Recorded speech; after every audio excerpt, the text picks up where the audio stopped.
안녕하세요. 김유갑의 경제부동산입니다. 구독을 하시면 입지와 매수 타이밍을 잡을 수 있습니다. 당장 은행으로 뛰어가라. 12시에 터진 초대형 사건. 경제가 안정이 되기 위해서는 아직도 넘어야 할 산이 많습니다. 오페크 석유 감산으로 서부 텍사스유 가격이 뛰면서 물가 급등과 금리 인상 우려가 커지고 있습니다.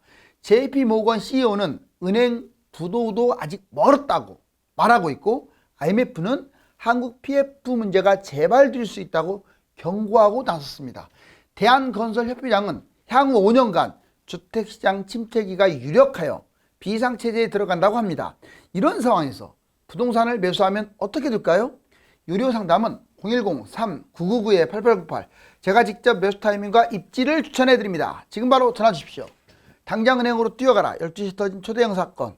자, 리먼 파산, 유럽 경제 위기, 신흥국 위기 등등등, 지금 과거에 일어났던 세계 금융 위기입니다. 오늘 아주 중요한 내용 먼저 짚고 넘어갈게요. 자, 이거는 상당히 적중률이 높을 겁니다. 왜냐하면 패턴은 달라도요, 너무 모든 여건이 비슷하거든요. 볼까요? 자, 여기 보시면 이제 88년 쭉 내려가고 있는, 이제 91년부터 내려가고 있어요. 여기까지 거의 한 4, 5년 내려갔죠. 이게 일본발 문제하고 일기 신도시 폭탄 공급, 신도시가 들어오면 매물이 많잖아요.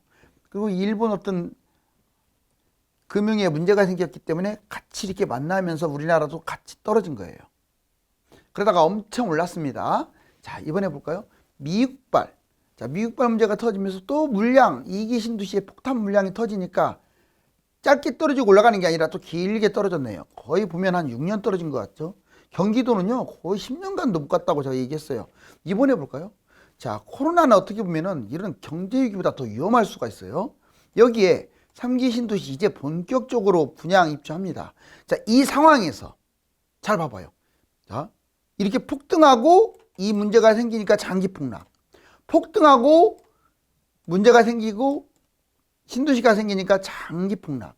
이번에 똑같잖아요. 폭등하고, 자, 신도시 생기고 금융에 문제가 생기니까 장기 폭락. 그럴 가능성이 높아요. 먼저 A는, 자, 이겁니다. 바로 뛰는 거예요, 올해. 자, A 볼까요? 2023년 상승하면 V차 대세상승. 이 IMF 때처럼 대세상승하는 건데, 이거 쉽지 않아 보이죠? 왜냐? 이렇게 뛰었는데 지금 애게 이만큼밖에 안 빠졌는데 이게 뛰겠어요? 거의 확률적으로 제가 봐도 힘들어요. B 확률은 상당히 높아졌어요. 왜냐? 자, 2024년 내년 정도나 올라갈 건데, 여기까지 회복하고 있죠. 지금 다시 추가 하락했다가 내년에 상승하니까 바로 W자형 추가 폭락이 되겠죠. 자, C도 상당히, 원래 모양을 따지면 이때하고 일본발하고 미국발하고 제일 닮은 게 지금 C입니다. C. 자, 2025년 이후에나 상승하고 약간 L자형 장기 폭락이 우려되는 어떤 그런 모습이죠. D는요, 2028년 상당한 장기 폭락. 이거 D 보이시죠? 즉, 제가 보기에는 B, C 쪽이 A보다는 훨씬 확률이 높아요. 그러면 좀 이렇게 반등했다고 쭉 올라가는 것만 생각하고 집을 잡으면 안 돼요. 설령 반등을 했다고 해서 이게 탄력을 받을까요? 잡아봐요. 이렇게 뛰었는데 과연 또 올라갈까요? 여기 보시면, 자, 오펙, 원유 감산, 물가와 금리 비상. 자, 오페크가 기습추가 감산에 유가가 급등하는 지금 조짐을 보이고 있어요. 이렇게 되면 인플레 비상이 생기고 금리가 더 오를 수 있겠죠. 상당히 이거 중요한 부분이다. 이게 오늘 그 이전에 이미 한번 나왔었는데 또 이게 확정이 되어버린 거예요. 유가 급등, 오페크 원유 감산, 4월 달에 116만 배럴 감산. 거의 세계 거의 3%? 사우디, 러시아 이미 22년에도 감산했는데 그 포함하면 무려 366만 배럴 감산. 서부 텍사스유 WTI가 그러다 보니까 배럴당 81달러를 돌파했어요. 지금 70하고 80을 왔다 갔다 하거든요. 여기를 돌파하게 되면 이제 얼마 전에 물가 폭등했을 때 100달러까지 갔었잖아요. 안 가란 법 없어요. 자, 물가 상승. 유가 급등하면 물가 상승으로 이어집니다. 유가 급등, 물가 상승 압력. 경기 침체는 점점 심화되겠죠.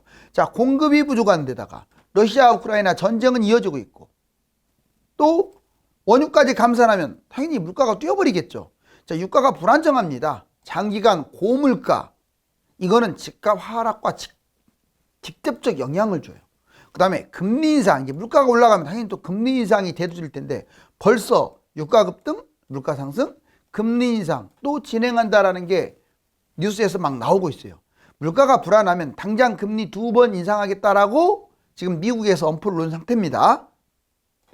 WTI, 자, 이 서부 텍사스유가 80 이내 박스권을 돌파하고 지금 여기서 왔다 갔다 하고 있어요. 지금 머리를 쳐들고 있는데 $100까지 가게 되면 진짜 문제가 생깁니다. 물론 미국이 이제 석유 양이 있기 때문에 미국 자체 물가가 막 갑자기 폭등하지는 않겠지만 다른 나라가 불안전하면 따라가게 돼요. 여기 보실래요? 자, 근거 자료. 오펙하고 산유국 감산 결정. 사우디아라비아 엄청나게 했네요. 거기에 이라크, 아랍에미리트, 쿠웨이트 등등등등. 자, 오펙 그리고 산유국 감산을 결정했습니다. 작년에 보니까 200만 무려 200만 배럴을 갖다가 감축했는데 여기 보세요. 사우디아라비아 포함 116만, 러시아도 50만. 바로 이런 식으로 상당히 감산을 많이 결정한 거예요. 그런데 여기 보실래요? 자, 이게 바로 서부 텍사스유 그래프입니다. 시세 배럴당 여기까지 올라왔었네요. 자, 120도 초과했었어요. 얼마 전에 막 물가 폭등했을 때. 그러다가 이 빨간 네모 박스 여기서 올랐다 내렸다 올랐다 내렸다 올랐다 내렸다 이 80을 기준으로 올랐다 내렸다 하고 있어요. 이걸 확대해 봤어요. 밑에. 자, 봤더니 진짜 그러네요. 떨어졌다 올랐다 떨어졌다 올랐다가 떨어졌다. 그러니까 미국이 금리 좀 올린다 긴축 발언을 하면 내려가고 그 다음에 또 다시 잠잠해지면 올라가고 그게 계속 반복된 거예요. 지금 여기인데 여기 봐봐요. 자, 벌써 81.18 여기를 지금 추월하고 있어요. 이게 또 이렇게 치고 올라가면 문제가 되는 거예요. 이거 원유 문제 가볍게 보시면 안 돼요. 제일 중요합니다. 이제 2030 매입 급증하면 집값이 폭락할 위험이 높다. 이 말도 맞는 말이에요. 볼까요? 대출 규제가 풀리니까 2030이 아파트를 그냥 너나 나나 할 것 없이 매입해요. 그리고 25개월 만에 지금 최대입니다. 세상에 2년 만에 지금 최대로 매입하고 있어요. 이게 왜 안 좋냐? 여러분들 2030은 상대적으로 부동산에 대한 경험이나 지식이 거의 전무하다고 봐요. 이게 공부해서 될 문제가 아니거든요. 그리고 이분들의 특징은 대출을 왕창 끼고 본인이 월급만 받으면요 대출 왕창 끼고 무리해서라도 집을 잡는 스타일. 그리고 투자 목적보다요 그냥 실거주라는 말로 그냥 도취돼 가지고 사는 거예요. 이러다 보니까 위험하다는 거거든요. 자, 볼까요? 여기 2030 매입 꼭지 매입 증가 25개월 만에 최대치 급감한 상황에서 자, 꼭지에서 이제 집값이 떨어지니까 급감하다가 갑자기 또 집값이 올라간다고 하니까 막 덤벼드는 거예요. 21년 1월 달 거의 정점하고 이제 비슷한데 33% 정도 비중이었어요. 그런데 22년 9월 달 거의 떨어질 때 27%로 줄어들다가 지금 현재 23년 현재 보세요. 32%. 이 옛날 꼭지하고 지금 맞먹어요. 이 말은 무엇을 의미하냐면 자, 2030이 매수했다는 것은 지금 상당히 위험 상황이라는 거죠. 자, 문제점 2030뿐만 아니라 생애 첫 집을 매입하는 사람들은 부동산에 대한 시야가 좁아요. 아무래도 능력이 그 부동산에 대한 지식이라든가 이런 것들이 좀 떨어진다고 봐야 돼요. 생애 첫 매수자도 마찬가지입니다. 이분들이 많이 매입하게 되면 과거의 사례를 보면 꼭지일 가능성이 높아요. 매입 사유. 그러면 왜 매입을 했느냐? 이번에 이유가 있습니다. 자, 대출 기준이 대폭 완화됐어요. 특례 보금자리 플러스 생애 최초 혜택까지 줬어요. 이거 정부가 책임져야 돼요. 만약 집값 폭락하면. 이 젊은이들 사지로 몰아넣는 거 아니나요? 실거주 내 집 마련을 강조합니다. 제발 좀 실거주란 말 빼세요. 나도 실거주를 원합니다. 집값 떨어지면 좋습니까? 여러분들 직장 다니는데 월급 안 올라가면 좋아요? 여기 보세요. 경험이 부족하고 거의 그냥 올인해버려요. 실거주로. 이러면 안 된다고요. 자, 문제점. 자본도 부족한데 과다 대출을 받아가지고 또 부모한테까지 빌려갖고 이러면 혼자만 문제가 되는 게 아니라 가족 전체가 문제가 되겠죠. 매입 결과를 볼까요? 자, 자본 손실은 눈에 보입니다. 지금 집값 하락이 지금 진행 중이고요. 설령 반등을 하는 것처럼 보일지라도 또 추가 하락. 섣불리 매입하면 안 돼요. 지금은 관망할 때예요. 투자자는 관망하는 게 맞아요. 지금 투자자들이 누구냐? 다주택자들이라든가 굳이 연령대를 따지면 40, 50. 그리고 부자들은 관망하고 있어요. 자, 문제점. 장기 하락할 수 있고 추가로 내려갈 수 있고 평생 가난해 버릴 수 있습니다. 한번 집을 잘못 잡으면요. 평생 동안 못 갚을 수도 있어요. 자, 이제 2030과 생애 최초 주택 매입 증가. 자, 한번 근거 자료. 여기 21년 1월 달에 33%. 정말 많이 내려왔었네요. 이 꼭지 찍었을 때 27% 0 쭉 내려오니까 집값이 내려가니까 이제 2030이 집을 매입하지 않잖아요. 또 올라간다고 하니까 여기 보세요. 엄청 올라왔네요. 즉 예전에 꼭지만큼 또 비중이 높아졌어요. 이러면 모양이 안 좋아요. 지금 실거주만 집을 매입하는 거예요. 그 실거주라는 말도 사실 말은 듣기 좋지만 잘못하면 엄청난 손해를 볼 수가 있는 거예요. 여기 보시면 생애 첫 주택 매수 비중 이것도 마찬가지입니다. 2만에다가 1만으로 떨어졌었죠. 그러다가 또 이렇게 올라가고 있지 않습니까? 자, 그리고 지금 금리 인상을 기준으로 우리나라 집값이 많이 떨어졌다가 이제 금리가 나중에 인하줄 거라는 어떤 소문이 들으니까 조금씩 거래량이 늘어나고, 거래량이잖아요. 조금씩 늘어나고 있는데 이 서울도 그렇고 경기도도 그렇고 아직은 여기에 비교하니까 이 윗선에 비교하니까 너무 부족하잖아요. 지금은 거래가 폭발했다고 할 수가 없습니다. 자, 은행도 총체적 부실이 심각합니다. IMF 부동산 PF 채무 불이행 재발한다고 경고를 하고 있어요. 또 한국은행도 경고합니다. 옛날에는 막 너무 이렇게 불안조성하게 되면 문제가 됐는데 이제는 기관이 이렇게 경고하고 있는데 부도날 수도 있다고 뭐 무서울 게 뭐가 있어요. 그렇죠? 자, 건설금융 부동산 PF 이거 아주 심각하다고 여러 번 했어요. 그것도. 자, 금융권 부실 저축 여신 보험 증권 다 위험합니다. 건설사가 지금 줄도산 이번에 HN, INC 부도났고 우석, 동원 등 이 HN, INC 이건 특히 정주영 회장과 관련돼서 앞으로 좀 문제가 발생될 수도 있어요. 영향을 줄 수 있다 그죠. 자, 가계, 기업 대출도 심각합니다. 가계는 105%, 기업은 120%, 민간 대출이 무려 220%가 넘어가고 있고요. 그 다음에 자영업 대출 1,000조가 뭡니까? 또 연체한 사람들이 많고요. 다중채무자들이 많아요. 이처럼 은행 부실 요건이 다른 나라보다 더했으면 더했지 부족하진 않아요. 자, 여러분들 서울을 분석할 때 어디를 좋게 봅니까? 저는 개인적으로 이렇게 생각합니다. 서울은 땅덩어리가 좁아서 이 외곽이라 할지라도 경기도나 지방의 상급지보다 서울 외곽이 낫다라는 저는 결론이에요. 왜? 재개발, 재건축이 그냥 아파트가 되고 그린벨트는 안 풀고 땅은 진짜 좁아요. 그런데 이 1,000만 명이 득실거리죠.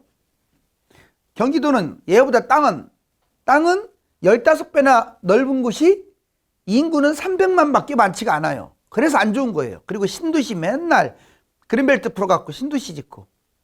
자, 일단 서울에서 분석을 하면 이게 한강입니다. 한강. 자, 이 빨간 박스에 유념을 하세요. 왜 그래주냐면, 자, 서초, 강남, 송파, 강남 3구와 뜨는 곳들, 용산, 성동, 광진, 바로 여기 만나는 곳이 미래 전망이 밝아요. 상대적으로 이제 같은 서울에서 골라도 뭐 강서구에 있는 집과 송파구에 있는 집값이 같다. 그러면 여기가 송파구가 훨씬 낫다 이거예요. 왜냐? 강남에서 멀고 아무래도 용산이 중간에 있는데 용산이 모든 걸 커버해 주기는 어려워요. 강북은 당연히 싸죠. 왜? 여기 강남에서 머니까. 그렇다 하더라도 종합적으로는 경기도보다는 낫다. 그리고 이것도 강남권 A급, B급, C급 나눈다면 한강 라인이 A급이고요. 그 다음에 중간 테헤란로 쪽, C급은 저 외곽 쪽 이렇게 구분해 볼 수가 있네요. 자, 이제 제2금융권 PF 위험 노출액 보니까 이 금액만 따지면 합계 115조 5천억이 지금 프로젝트 파이낸싱 PF죠. 위험 노출액 익스포저. 자, 보험 44조 1천억, 증권사 28조 6천억, 여신 전문 금융사 27조 3천억, 저축은행 10조 7천억, 상호금융권 4조 8천억. 물론 이제 이 규모를 봤을 때 이게 많아서 문제지 사실상 이쪽이 더 위험하죠. 자, 여기 보시면 자, 부실 우려 고위험 사업장 비중 은행보다는 저축은행이 제일 큽니다. 그 다음에 증권사가 두 번째로 위험해요. 보험사도 위험하고요. 여신 전문 금융회사, 캐피탈이라든가 카드사 이런 데 말하는 거죠. 자, 갭 투자 쏟아지면 추가하라고 한다. 지금 갭 투자는 날짜에 따라서 금매가 나오고 있는데 여기서 만약 한 번 더 휘청거리면 위험해요. 자, 주택가격 하락 기대감 보세요. 상당히 밑에까지 내려와가지고 하락 기대감 진하게 돼 있죠. 가구당 월 평균 이자 비용, 지금 이자 비용이 여기 보시면 22년 4분기 때 제일 지금 심해요. 그 다음에 전세 매매 가격 비율, 여기 전세가 떨어지는 거 보세요. 아우, 무섭죠. 매매가도 이제 막 내려왔다가 여기에서 지금 멈칫거리고 있죠. 너무 이렇게 갭이 커요, 지금. 자, 그러다 보니까 갭 투자하는 거 보실래요? 거의 없어요. 갭 투자를 해줘야 집값이 뛰는 건데 실거주로만 하는 한계가 있잖아요. 자, 세계 집값 20년 흐름 쌍둥이처럼 닮았다. 항상 이거 잊으시면 안 돼요. 여러분들 어떤 면에서는 주식보다 부동산이 더 닮았어요. 자, 이번에 글로벌 집값들 보니까 지금 이거 2000년에서 2022년 현재까지예요. 쭉 올랐다가 미국발 금융위기 때 쭉 떨어졌다가 이번에 코로나 때 쭉 올랐다가 또 떨어지고 있는 이제 모습. 자, US 미국입니다. 쭉 올랐다가 금융위기 때 떨어졌다가 또 올랐다가 코로나 때문에 팍 치고 올라가죠. 지금 떨어지고 있는 건데 여기는 표가 안 돼 있죠. 어때요? 너무 닮지 않았나요? 자, 서울 한번 보실래요? 쭉 올라갔다가 역시 미국발 금융위기 때 쭉 떨어졌다가 쭉 올라갔다가 코로나 때 또 치고 올라갔나요? 자, 여기서 중요한 게 이 기간의 모습이 너무 똑같고요. 자, 올라간 모습도 똑같고 떨어진 모습도 똑같고 치고 올라간 것까지, 그리고 이 하락 기간이라든가 상승 기간도 닮았어요. 너무나. 우리나라 것만 보고 여기에 호재 있으니까 뛴다. 자, 이제 정부가 막 뭐 풀었으니까 뛴다. 이건 진짜 단조로운 단세포적 머리예요. 왜? 이거 보세요. 만약에 다른 나라가 떨어지고 있는데 우리나라 혼자 막 올라가겠어요? 그럴 가능성은 제로예요, 제로. 자, 여기 보시면 이제 석유 막 원유를 뽑아내고 있네요. 자, 이게 또 물가 급등에 금리 인상에 빨판이 될 수 있으니까 조심하시기 바랍니다. 이 시점에서 집값이 오를 가능성이 낮을 뿐더러 설령 올라도 하락 위험이 존재합니다. 장기 침체나 추가 하락이 이어질 확률도 높기 때문에 중립 기여를 꽉 받고 상황을 예의주시해야 합니다. 감사합니다.